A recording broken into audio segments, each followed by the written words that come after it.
Es una bendición estar en esta mañana, en esta casa.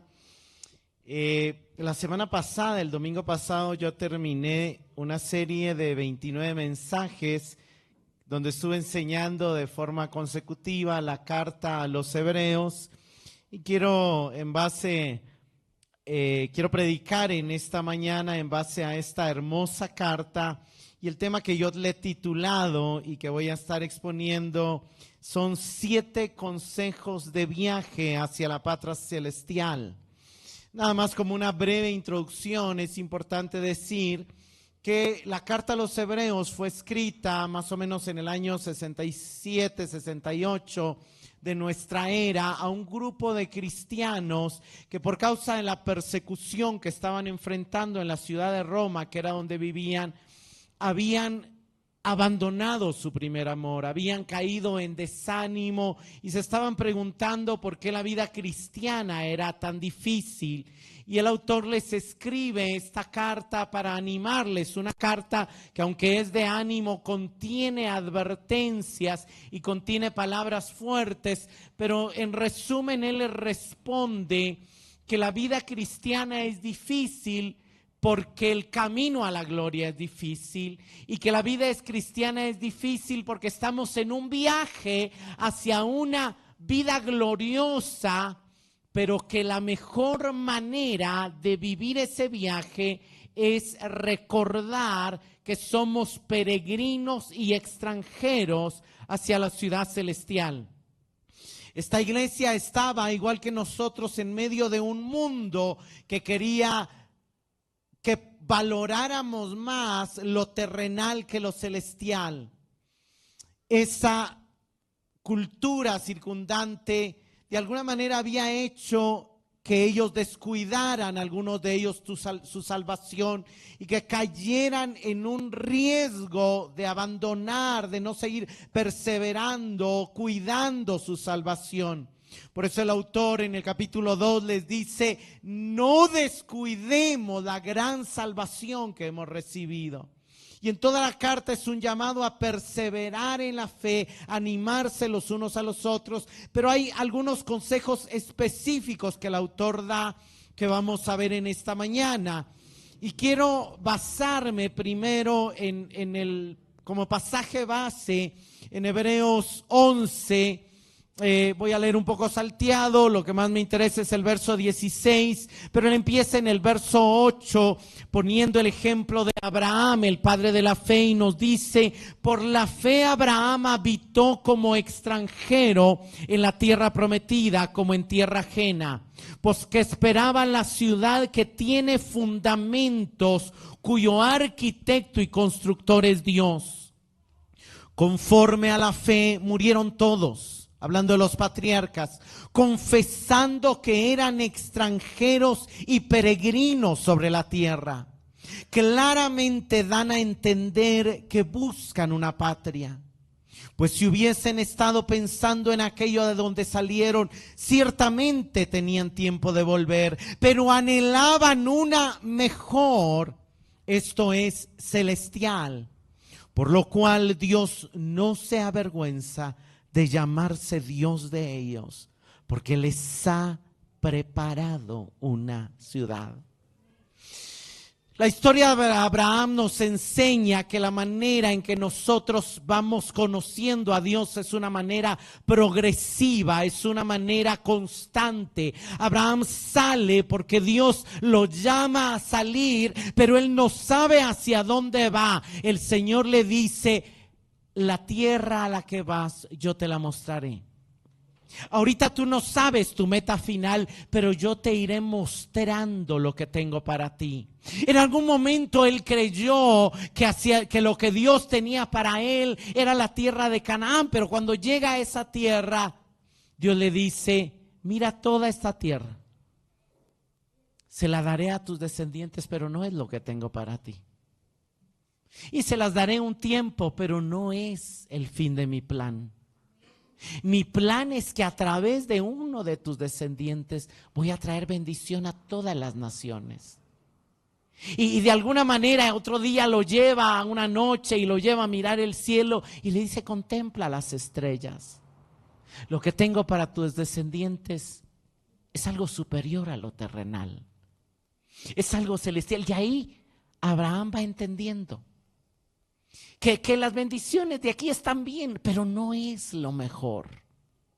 Pero no es la meta. Pero no es el plan de Dios. Y en algún momento, en su madurez espiritual, esto llega a ser una realidad. Él ya no esperaba nada de esta tierra. Él esperaba la ciudad que Dios mismo había diseñado y construido.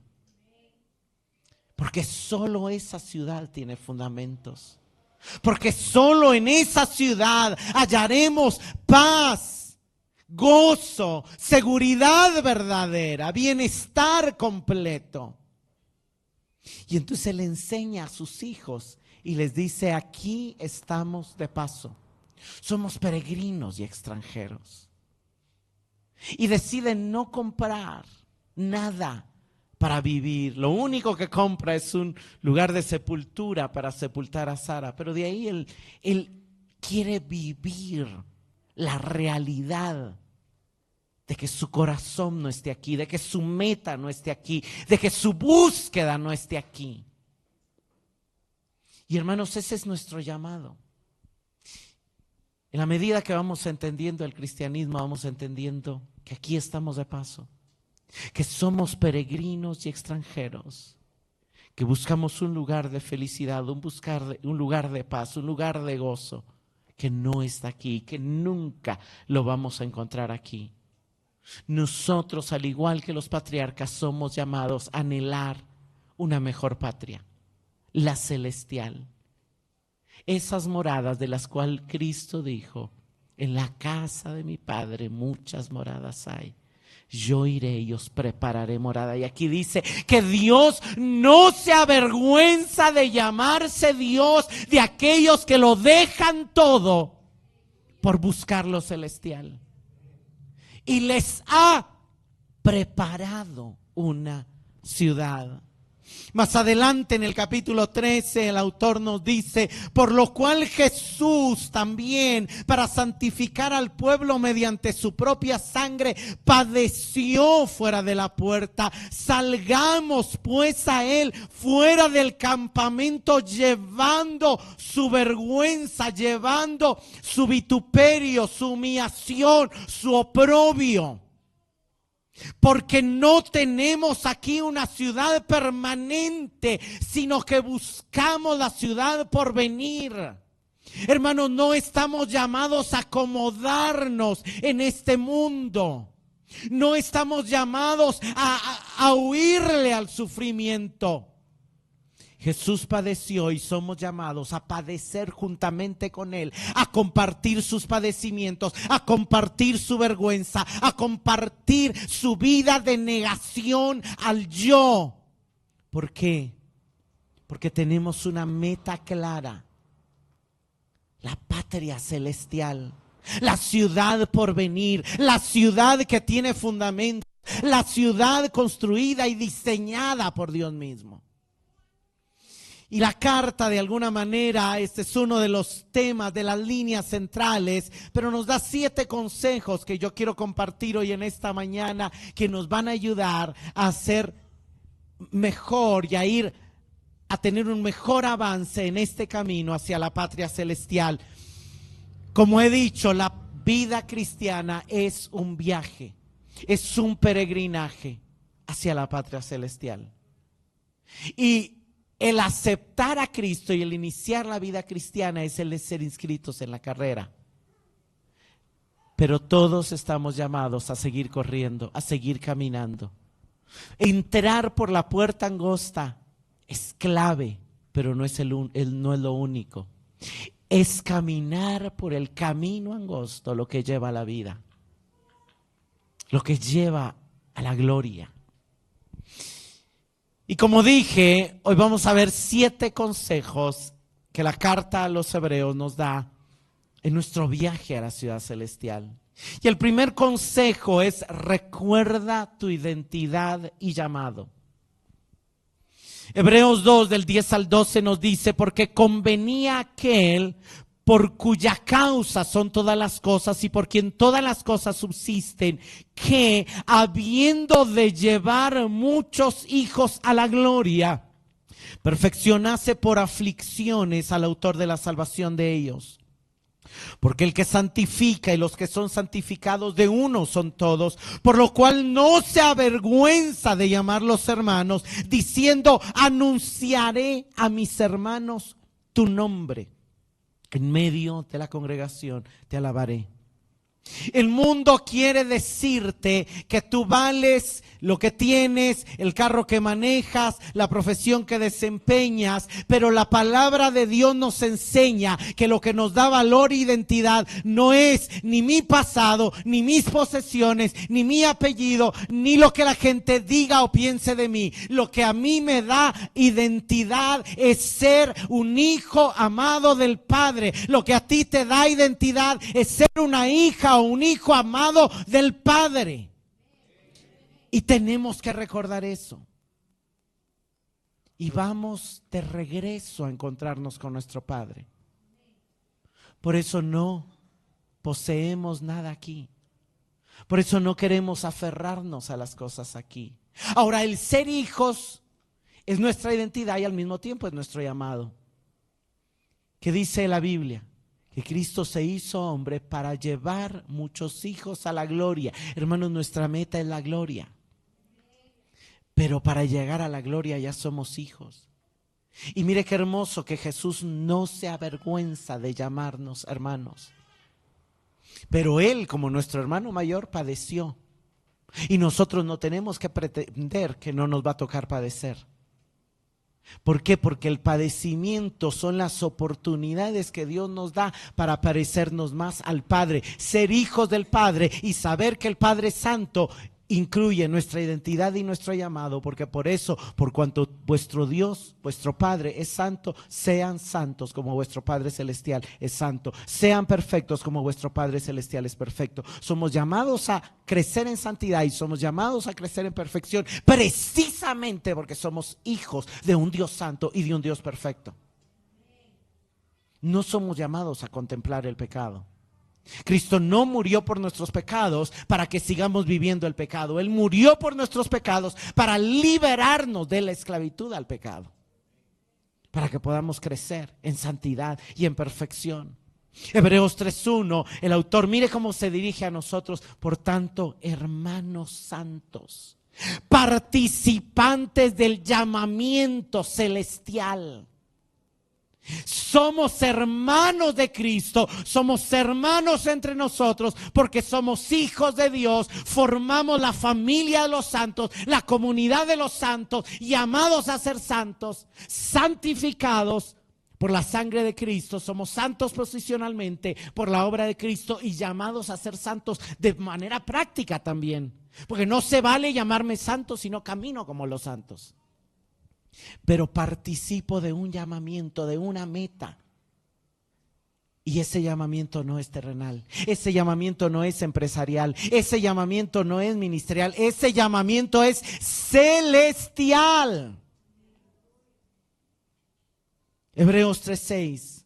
Pero Cristo como hijo sobre su casa, la cual somos nosotros, si retenemos firme hasta el fin la confianza y el gloriarnos de la esperanza. Verso 14, porque somos hechos participantes de Cristo, con tal que retengamos firme hasta el fin nuestra confianza del principio.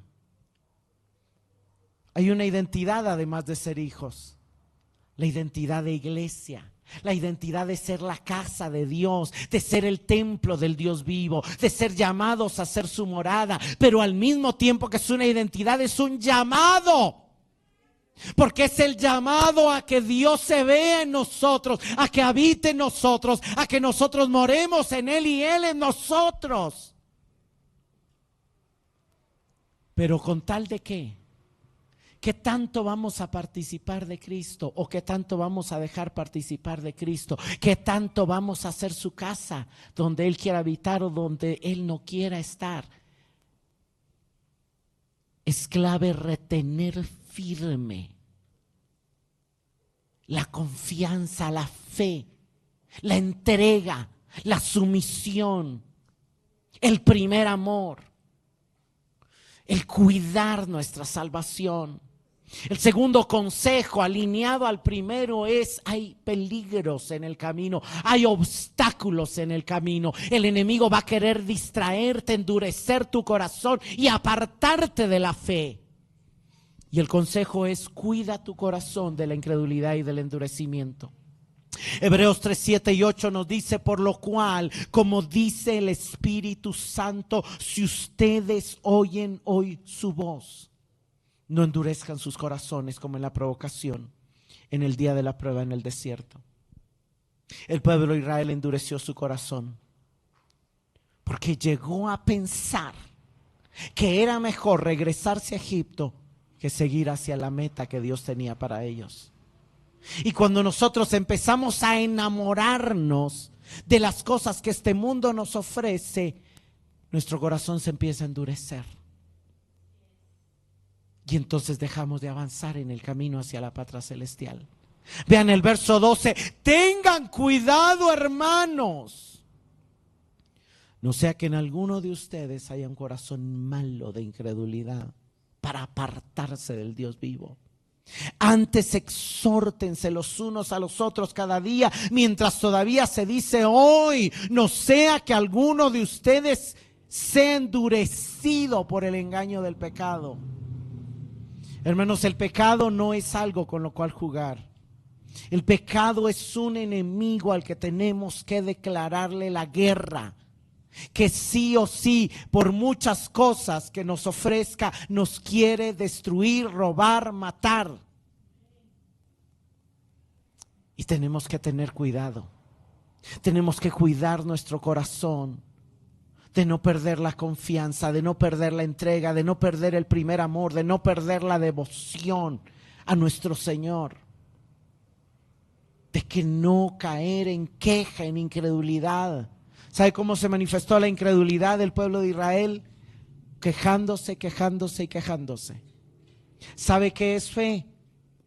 Fe es que aunque me esté lloviendo sobre mojado, decirle: Señor, tú eres bueno, tienes un propósito en esto y tú vas a hacer que todo esto sea para mi bien. Ayúdame a aprender lo que tú me quieres enseñar en esta prueba, en esta tribulación, en esta dificultad. Eso es fe, confiar en que la bondad de Dios siempre está, aunque no lo parezca. Aunque la gente llegue contigo como llegaron con Job y le digan: ¿qué Dios tan malo el que tiene? No. Mi Dios no es malo, mi Dios es bueno, mi Dios es justo y yo no lo voy a negar, no voy a blasfemar de Él. Él dio, Él quitó, sea bendito su nombre. Tercer consejo: esfuérzate por entrar en su reposo y avanzar hacia la madurez. Hebreos 4, del 9 al 11: queda por tanto un reposo sagrado para el pueblo de Dios. Pues el que ha entrado en su reposo, él mismo ha reposado de sus obras como Dios reposó de las suyas. Por tanto, esforcémonos por entrar en ese reposo, no sea que alguien caiga siguiendo el mismo ejemplo de desobediencia. Hermanos, ¿qué es entrar en el reposo de Dios? Entrar en el reposo de Dios es entrar en la vida del Espíritu. Entrar en el reposo de Dios es matar las obras de la carne. Entrar en el reposo de Dios es lo que el autor dice aquí: el que ha entrado en su reposo ha dejado, ha reposado, ha cesado de hacer sus obras, sus propias obras de su propia naturaleza, y ha entrado a obrar en dejar que Dios sea el que obre a través de él. Entrar en el reposo es: crucificado estoy y no vivo yo más. Entrar en el reposo es: me expongo a la luz y que sea Dios el que obre en mí y no yo. Entrar en el reposo es decir: deja ya carne, deja ya viejo hombre, deja ya alma de querer dominar, de querer hacer, de querer buscar tu propia gloria. Sométete a Dios y deja que el Espíritu te guíe. Entrar en el reposo de Dios tiene mucho que ver y está conectado con el llamado que sigue a avanzar hacia la madurez. Hebreos 5:12 al 6:1 dice: pues aunque ya debieran ser maestros, otra vez tienen necesidad de que alguien les enseñe los principios elementales de los oráculos de Dios. Ya han llegado a tener necesidad de leche y no de alimento sólido. Porque todo el que toma solo leche no está acostumbrado a la palabra de justicia porque es niño. Pero el alimento sólido es para los adultos o para los maduros, los cuales por la práctica tienen los sentidos ejercitados para discernir el bien y el mal. Por tanto, dejando las enseñanzas elementales acerca de Cristo, avancemos hacia la madurez. El llamado a avanzar hacia la madurez es un llamado constante en todas las cartas del Nuevo Testamento. Y una de las cosas que madurez significa lo vemos en Corintios, en 1 Corintios 13, un capítulo que habla del amor, y en medio de un libro que habla una iglesia llena de dones, pero también llena de divisiones. Pablo les dice: cuando yo era niño, hablaba como niño, pensaba como niño, era como ustedes, me peleaba, creía que por profetizar era más espiritual o por hacer esto y buscaba los dones y buscaba aquí, pero cuando dejé de ser niño, cuando avancé hacia la madurez, aprendí a amar. Dejé las cosas que eran de niño, los pleitos, las divisiones, las competencias. Porque avanzar hacia la madurez es crecer en el amor que no busca lo suyo propio. Así como entrar en el reposo es dejar de buscar, dejar de andar en mis propios caminos, dejar de hacer mis propias obras y dejar de buscar mi propio placer. Avanzar hacia la madurez es empezar a vivir realmente para la gloria de Dios y para el bienestar de los demás, para la edificación de los santos. Crecer en el amor que todo lo sufre, que todo lo soporta, que todo lo espera, que no busca lo suyo propio. ¿Por qué? Porque ¿qué es lo que busca? La gloria de Cristo y el bienestar de los demás. Por supuesto que es beneficiado, porque cuando los demás que están a la par mía están bien, yo estoy mejor. Y crecer en madurez es crecer en paz, también crecer en reposo también. Pero aquí también da una explicación y dice que el maduro es el que por la práctica, por el ejercicio, ha ejercitado sus sentidos para discernir el bien y el mal. Una de las cosas en las que necesitamos ejercitarnos es nuestras motivaciones, nuestras intenciones, nuestros deseos. ¿De dónde provienen? ¿De nuestra carne o del espíritu? ¿De dónde surge este deseo por algo? ¿De toda la influencia, de la propaganda del mundo que me llega por las redes sociales, por las series, por las películas que veo? ¿O de la palabra de Dios y de la dirección del Espíritu? Cuando aprendemos, parte del llamado hacia la madurez es ese llamado a constantemente examinar las voces que oímos, los sentires que tenemos, los deseos que tenemos. Hermanos, el bien y el mal constantemente nos están llamando, el bien a seguir hacia la patria celestial y el mal hacia apartarnos. Pero necesitamos avanzar hacia la madurez y crecer en discernimiento. El cuarto consejo es: acércate al trono de la gracia. Es importante entender que hay niveles de la presencia de Dios. La omnipresencia de Dios es la presencia de Dios en todos lados. Pero hay momentos donde la presencia de Dios se manifiesta de manera poderosa para sanar, para transformar. No era lo mismo la presencia de Dios en el atrio que en el lugar santísimo. No era lo mismo la presencia de Dios en medio del pueblo que cuando llenaba el templo con la nube. Y así la oración no es lo mismo. Hay oraciones de atrio, hay oraciones del lugar santo y hay oraciones del lugar santísimo. Y una de las cosas que el autor dice es que entrar al lugar santísimo es entrar al trono de la gracia. Y es en el trono de la gracia, dice que no podemos acercarnos con confianza, porque ahí es donde recibimos misericordia y hallamos gracia para la ayuda oportuna. Hay oraciones, hay pasajes donde dicen, entonces pedirán lo que quieran y les será hecho. Y hay pasajes donde dicen, sabemos que si pedimos conforme a su voluntad, Él nos oye.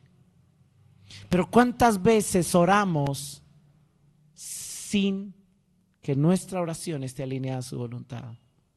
¿O cuántas veces oramos desde nuestra carne, desde nuestra alma, desde nuestros deseos no espirituales?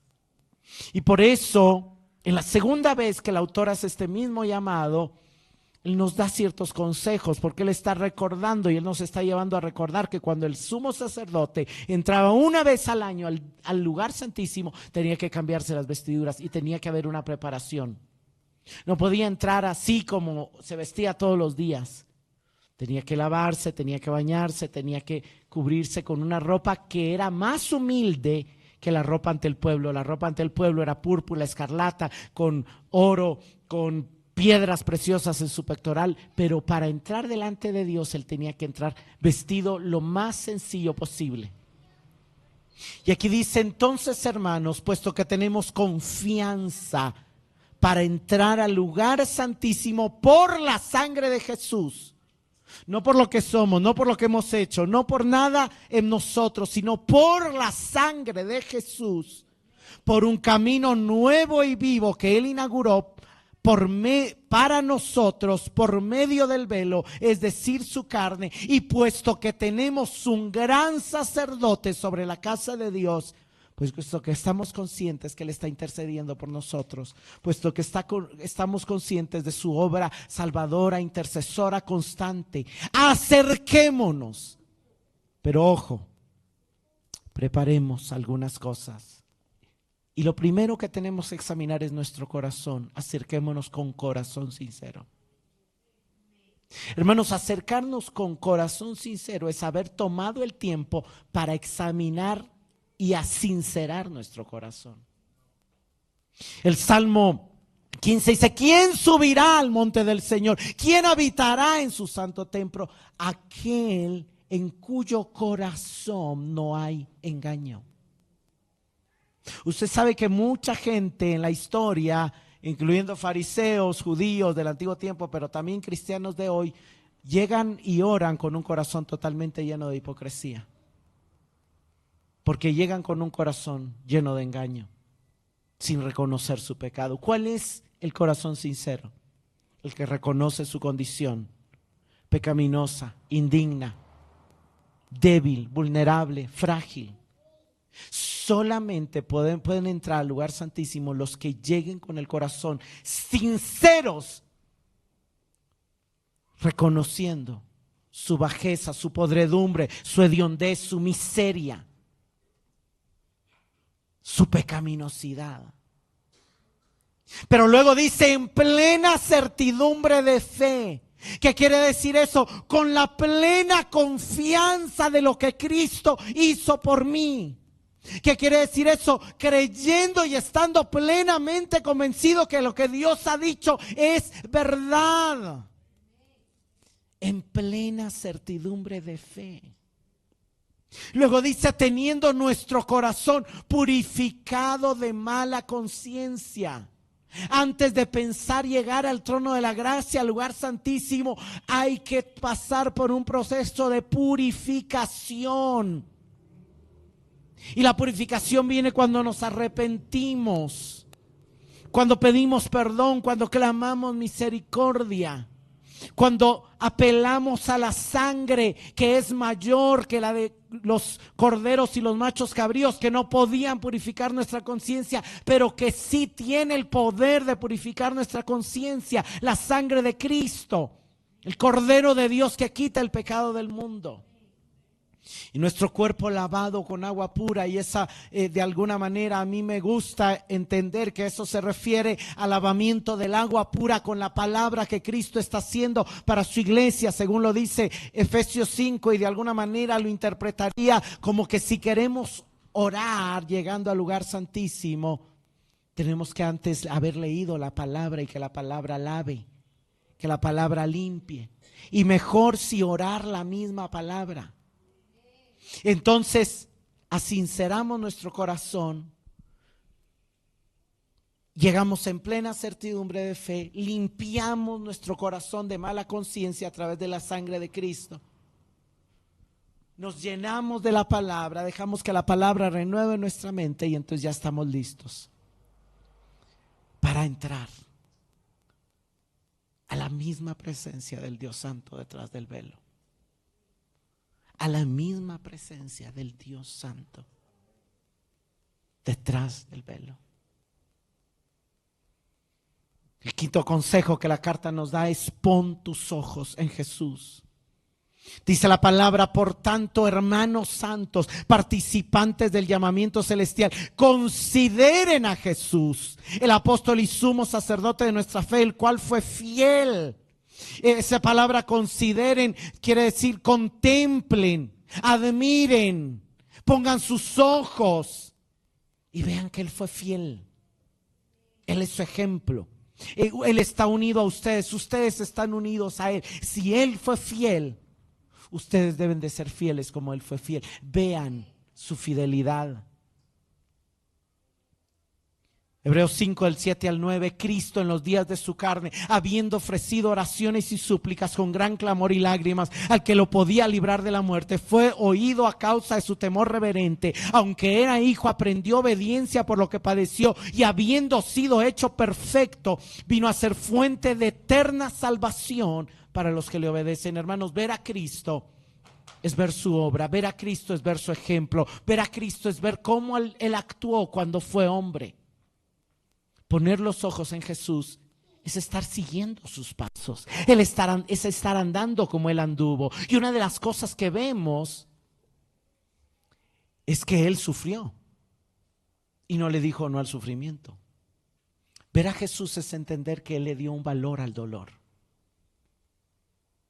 Ver a Jesús es entender que Él le dio un valor a la oración y que Él apartaba tiempos para pasar tiempo con el Padre. Ver a Jesús es ver que Él tenía un temor reverente. Y entonces seguir a Jesús es apartar tiempo para la oración. Seguir a Jesús es llegar delante de Dios con temor reverente. Aunque era hijo, aprendió obediencia por lo que padeció. Ver a Jesús es entender que hay algo que Dios nos quiere enseñar a través del padecimiento, a través del sufrimiento. Ver a Jesús es ver su ejemplo, ver a Jesús es ver también su obra. Vean Hebreos 2:9, pero vemos a aquel que fue hecho un poco menor de los ángeles, a Jesús coronado de gloria y honor a causa del padecimiento de la muerte, para que por la gracia de Dios gustase la muerte por todos. Ver a Jesús es ver que Él murió por nosotros también, pero vemos a aquel que no recibió gloria sin haber muerto. Ver a Jesús es ver que la gloria tiene un precio de obediencia, un precio de sometimiento, un precio de búsqueda. Hebreos 2:14 al 17, así que por cuanto los hijos participaron de carne y sangre, Él también participó de lo mismo para destruir por medio de la muerte al que tenía el imperio de la muerte, esto es al diablo, y librar a los que por el temor a la muerte estaban durante toda la vida sujetos a certidumbre, porque ciertamente no socorrió a los ángeles, sino socorrió a la descendencia de Abraham, por lo cual debía ser en todo semejante a sus hermanos, para venir a ser misericordioso y fiel sumo sacerdote en lo que a Dios se refiere, para expiar los pecados del pueblo. Hermanos, ver a Jesús es ver al que ya murió por nosotros. Ver a Jesús es ver la sangre que limpia y perdona nuestros pecados. Ver a Jesús es ver que hay perdón para nuestros pecados. Ver a Jesús es ver que ya la muerte fue vencida y derrotada. Ver a Jesús es ver que yo fui librado de la esclavitud al pecado y de la esclavitud al temor. Ver a Jesús es entender que no necesito temer al hombre, ni temer las crisis, ni temer al mundo, ni temer los juicios, porque Él vino para librarme del temor. Y cuando yo lo veo, puedo decir, el Señor está a mi favor, no temeré lo que me pueda hacer el hombre. Pero ver a Jesús es ver también que el sufrimiento, que el padecimiento es parte del camino a la gloria. Hebreos 12 del 1 al 4. Por tanto, puesto que tenemos en derredor nuestro tan gran nube de testigos, despojémonos también de todo peso y del pecado que tan fácilmente nos envuelve y corramos con paciencia la carrera que tenemos por delante, puesto los ojos en Jesús, el autor y consumador de la fe, quien por el gozo puesto delante de él soportó la cruz, despreciando la vergüenza, y se ha sentado a la diestra del trono de Dios. Consideren pues, contemplen pues, mediten pues en aquel que soportó tal hostilidad de los pecadores contra él mismo, para que no se cansen ni se desanimen en su corazón, porque todavía en su lucha contra el pecado ustedes no han resistido al punto de derramar sangre. Claramente el autor está viendo que corremos el peligro de cansarnos. En cualquier viaje largo corremos el peligro de cansarnos. En cualquier carrera corremos el peligro de cansarnos. En cualquier batalla corremos el peligro de cansarnos. Pero hay medios que nos fortalecen. Hay etapas de refrigerio y hay etapas de descanso. Y una de las cosas que nos fortalecen y nos renuevan la gana, la fuerza, es ver a Cristo. Cuando vemos a Cristo, también verlo a Él es ver su luz, y verlo a Él es ver que hay cargas y hay pecados de los que nos tenemos que despojar. Hay cargas y hay pecado que nos están frenando. ¿Sabes cuál es el mayor trabajo del enemigo? Frenarte, que no avances, que te quedes niño, que te quedes inmaduro, que te quedes carnal. Que no hagas tesoro en los cielos, que estés enfocado en hacer tesoros en la tierra para que cuando llegues al cielo, si es que llegas, no haya ningún tesoro para ti. ¿Cuál es el anhelo de Dios? Que no hagas tesoros en la tierra, sino en los cielos. Y eso no quiere decir que Él no te quiera bendecir aquí, pero Él quiere que aprecies el valor de lo eterno, que no pierdas de tu mirada la meta. Tenemos una carrera por delante. Pero cuando el autor usa las palabras el autor y consumador de la fe, de alguna manera lo que está diciendo es interesante, porque la palabra autor, aunque la traducen autor, también significa campeón, y consumador es el que lleva la fe a su plenitud, a su objetivo. Pero la imagen es, Él es nuestro entrenador en esta carrera. Y vean, Él soportó la cruz, despreciando la vergüenza. Él no tiró la cruz y dijo, no, yo soy Dios, que voy a tener yo que ser crucificado.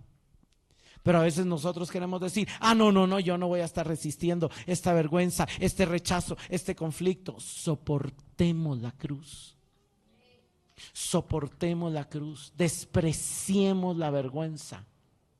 Hermanos, todo verdadero creyente, todo el que quiera vivir piadosamente será perseguido. De una u otra manera será perseguido.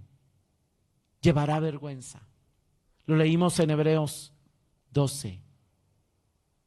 Llevemos su vergüenza, llevemos su oprobio, salgamos de la zona de confort. La vergüenza. Hermanos, no podemos olvidar como creyentes que estamos en una carrera, pero tampoco podemos olvidar que estamos en una batalla que no hemos ganado todavía. Es la batalla contra el pecado. Jesús la ganó. Pero vean el verso 4, en su lucha contra el pecado ustedes todavía no han luchado lo suficiente, aún no han resistido hasta el punto de derramar sangre. Se desaniman demasiado rápido, tiran la toalla demasiado rápido, ceden demasiado rápido. Hermanos, aún necesitamos batallar más contra el pecado, resistir más. ¿Y quién nos va a dar la fuerza? Jesús. Jesús. Porque Él soportó, porque Él resistió, porque Él es nuestro entrenador, porque Él es nuestro maestro, porque Él está con nosotros. Sexto consejo: presta atención a las palabras de Jesús. El autor empieza su carta diciendo que en otros tiempos Dios habló por medio de profetas, pero que en estos últimos días nos ha hablado por su Hijo, a quien constituyó heredero de todas las cosas y por medio de quien también hizo el universo. Este pasaje se usa para enseñar una verdad. Cristo es la expresión última de la revelación de Dios.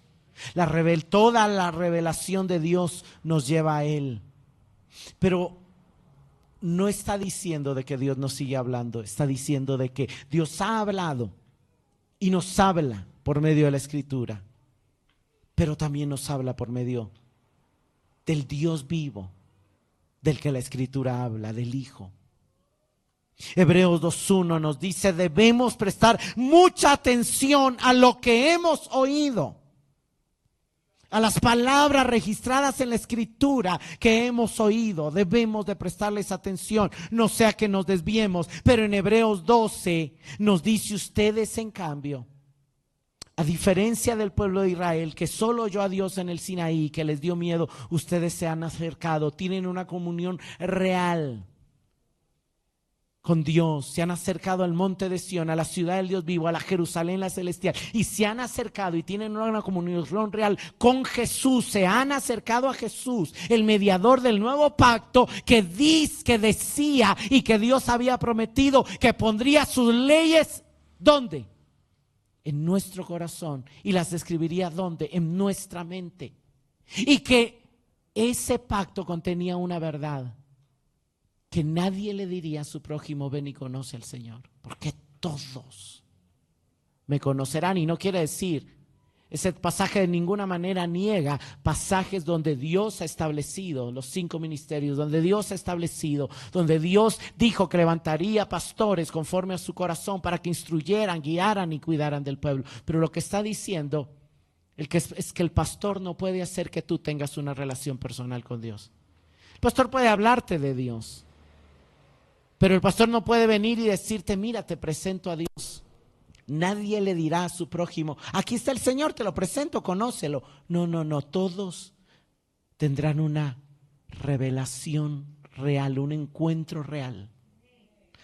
Todos en el nuevo pacto conoceremos al Señor de manera personal y directa. Y Dios usará medios como la palabra y como los ministros para seguirnos instruyendo, enseñando, capacitando. Pero tenemos que tener cuidado de no rechazar su voz, la de Él, que nos habla. Vean el verso 25: tengan cuidado de no rechazar a aquel que habla.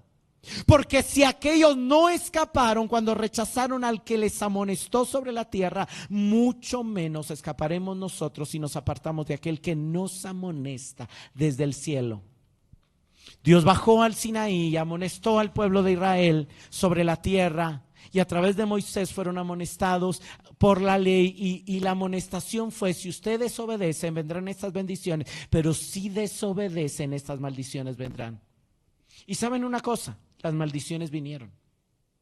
El pueblo pasó hambre, el pueblo pasó derrotas, el pueblo tuvo sequía y el pueblo fue exiliado a Egipto. Porque ellos no iban a escapar, y no escaparon del que los amonestó desde la tierra. Pero el autor viene y dice: mucho menos escaparemos nosotros si escapamos del que nos amonesta desde el cielo. Y alguno de ustedes me va a decir: yo nunca he oído a nadie que me amoneste desde el cielo, pues yo nunca he oído ahí un trueno que me hable y que el cielo se abre y todo. ¿Sabe dónde es el cielo? ¿Sabe? El cielo no es allá en la atmósfera, el cielo es donde Dios habita. ¿Y sabe dónde Dios habita hoy, más cerca de nosotros? En nuestro corazón. La voz de amonestación del Dios desde el cielo es la voz de amonestación del Espíritu a tu corazón. Cuando oyes la voz en medio de tu día y te dice: ve y ora, Y tú dices, ay, pero es que estoy haciendo el almuerzo y entonces me va a quedar risa y me va a quedar... No, después estás rechazando la voz que el que te amonesta. Cuando te acabaste de pelear con algún miembro de tu familia y viene la voz y te dice, no deberías haber respondido así, no tenías que haber estallado en ira. Pero viene también tu orgullo y te dice, es que no puedes dejarte, porque si no se van a pasar encima de ti. Y rechazas la voz del que te amonesta desde el cielo y oyes la voz de la carne. Hermanos, el Espíritu, Cristo, nos amonesta más de lo que a veces somos conscientes. ¿Y sabe qué es lo más triste? Que lo rechazamos más de lo que lo aceptamos. Constantemente ignoramos su voz amonestándonos. Nos amonesta y nos dice, ¿y por qué te atrae eso? ¿Qué valor tiene eso? En sentido eterno, en sentido espiritual. Pero tú dices, no, es que todos mis amigos y mis amigas lo tienen, entonces yo lo quiero. Y la voz te dice, pero no te sirve de nada. No me hables, déjame, no te quiero oír. Y estás leyendo la Biblia. Y entonces el Señor te dice, ese es tu pecado. No, pero tal fulanita y tal fulanita pecan peor que yo. Y rechaza la voz del que te amonesta desde el cielo. Hermanos, tengamos cuidado de no rechazar a aquel que habla, que nos amonesta desde el cielo a través de una voz interna en nuestro corazón. Tengamos cuidado, prestemos atención a sus palabras. Tenemos mayores privilegios en el nuevo pacto, pero también mayores responsabilidades. Y el último consejo que el autor nos da es, animémonos unos a otros. Hebreos 3:12 dice, así que hermanos, presten atención y cuídense que ninguno de ustedes esconda la maldad ni la falta de fe. No le den la espalda al Dios viviente. Al contrario, anímense unos a otros una vez al año. No, ¿qué dice ahí? Todos los días, mientras todavía exista ese hoy. Ayúdense para evitar que el pecado engañe a alguno de ustedes y lo vuelva terco contra Dios. Nos es tan fácil señalar el pecado del otro, nos es tan fácil criticar al otro, nos es tan fácil juzgar al otro. Pero la palabra, el consejo es: exhórtense, anímense, aliéntense, aconséjense los unos a los otros todos los días. Todos los días yo debería de recordarle a alguien algo de la palabra de Dios. Todos los días yo debería de animar a alguien a apartarse del pecado, a buscar a Dios, a crecer en santidad, a oír al Señor. ¿Por qué? Porque el Señor nos habla internamente, sí también, pero a veces necesitamos que alguien externo, un hermano, venga y nos sacuda y nos diga: despiértate, tú que duermes, y levántate de entre los muertos. Porque ya se apagó tu capacidad de ver la luz de Cristo, y entonces yo te tengo que despertar, y cuando ya despiertes te alumbrará Cristo y volverás a ver su luz y volverás a oír su voz. Pero de momento tu corazón se ha endurecido y yo necesito zarandearte y sacudirte para que se ablande de nuevo. Hermanos, animémonos los unos a los otros, cuidemos los unos de los otros. Hay muchas cosas en las que el reino de Dios es diferente al mundo. Una de las cosas, Cristo nos dice, es: en el reino las autoridades y los que quieren ser grandes se enseñorean de otros. Buscan dominar, buscan manipular, buscan todo. Pero en mi reino es diferente. El que quiere ser grande sirve. Esa es una gran diferencia. El que quiere ser grande se pone hasta abajo, se hace el último. Pero hay otra diferencia. En el mundo, si usted quiere llegar, si usted va corriendo una carrera y usted quiere llegar primero, usted tiene que ponerle usted y no mirar si alguien se quedó, si alguien, usted tiene que correr fuerte y ir hasta el frente y sacarles ventaja si usted quiere ganar. En el reino no es así. En el reino no es individualista, el reino no es egoísta, el reino no es centrado en sí mismo. ¿Sabe quiénes van a llegar primero a la carrera? Los que más se detienen a darle agua al que se deshidrató. Los que más se detienen a levantar al que se cayó. La manera de llegar y de llegar a la meta en esta carrera es preocuparme más por cómo están corriendo los otros que están alrededor de mí. Porque el reino es diferente al mundo. ¿Quieres llegar primero? Busca que los otros vayan adelante de ti y vas a terminar llegando primero. Busca que los demás corran. Busca que los demás avancen. Dales ventaja a los demás y vas a llegar primero. Hebreos 10, 23 y 25. Mantengámonos firmes en nuestra esperanza, porque Dios cumplirá lo que prometió. No dejemos nunca de hablarles a los demás de nuestra fe. Nunca, aunque no nos quieran oír. No dejemos nunca de hablarles a los demás de nuestra fe. Seamos solidarios. Ayudemos a los demás a demostrar su amor y a hacer el bien. A veces tenemos que sentarnos con el hermano y decirle, ¿será que eres verdadero cristiano? Si eres verdadero cristiano, si naciste verdaderamente de nuevo, tienes que amar a Dios, tienes que amar a los demás. Porque esas son las evidencias. A veces tenemos que recordar lo que nos caracteriza, diferencia, evidencia. Que somos seguidores de Cristo, es que nos amamos los unos a los otros.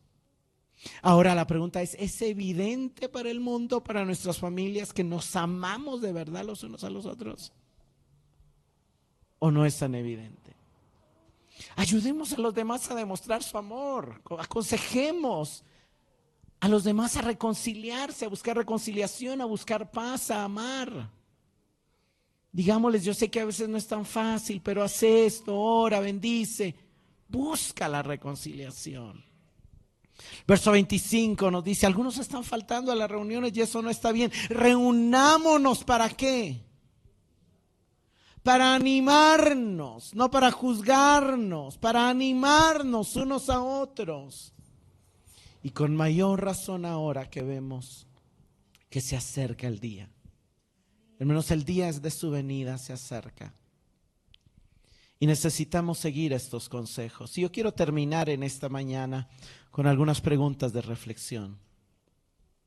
Y la primera pregunta que yo te quiero hacer es, ¿cuál de estos consejos necesitas poner en práctica?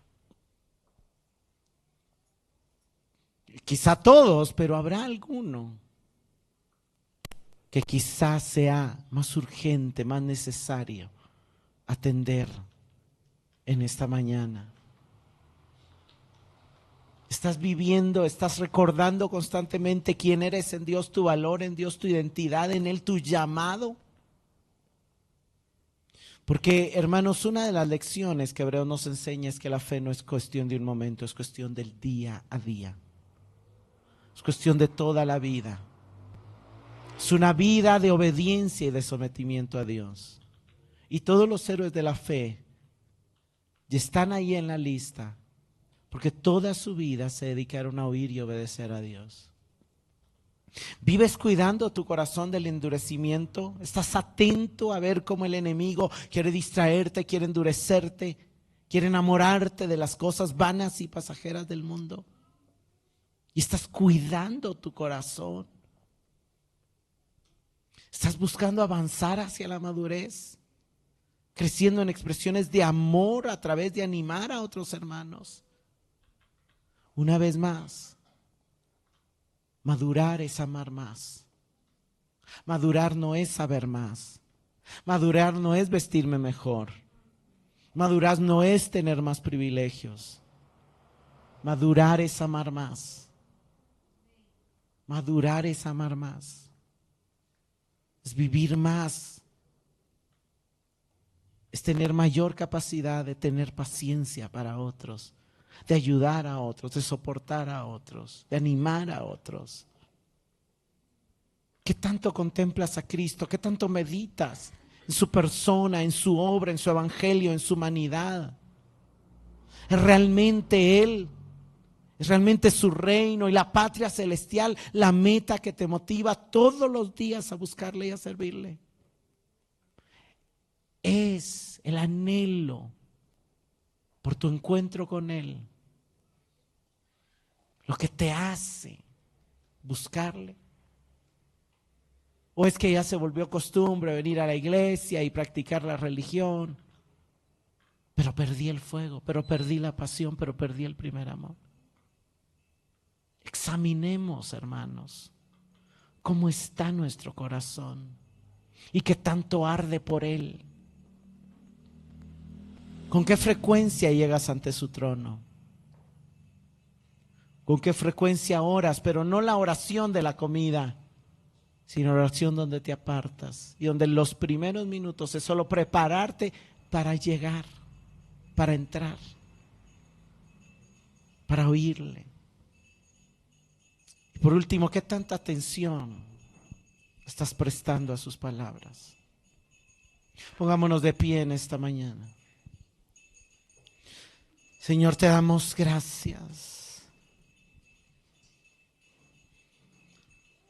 por hacernos partícipes del llamamiento celestial, por estar preparando para nosotros una ciudad que tú mismo diseñaste y construiste, llena de paz, llena de gozo, llena de seguridad,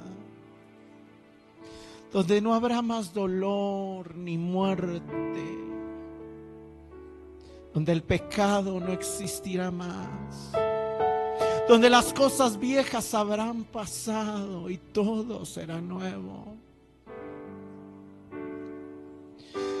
Te pedimos perdón, Señor, porque a veces nos distraemos y nos olvidamos de nuestra meta. Te pedimos perdón, Señor, por todas las ocasiones en las que hemos rechazado tu voz,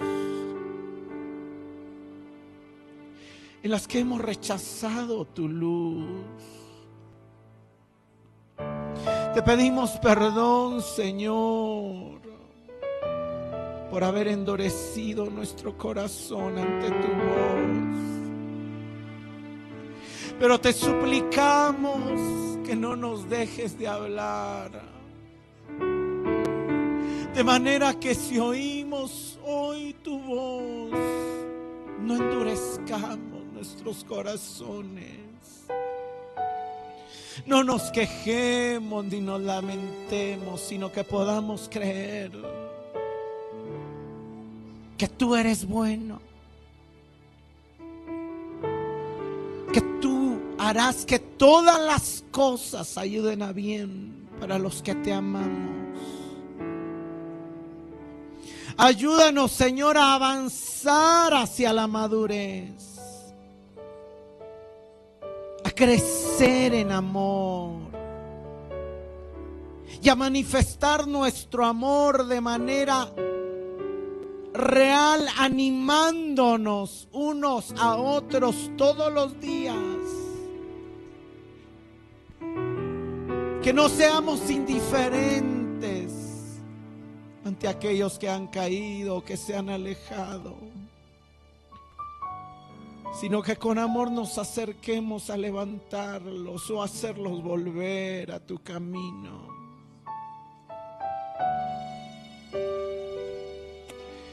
Que te miremos a ti, Señor, que atendamos tu voz,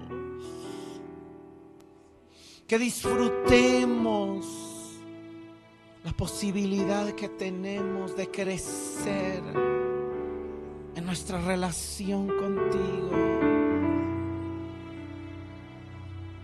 Ayúdanos, Señor. Ayúdanos, Padre, te lo suplicamos.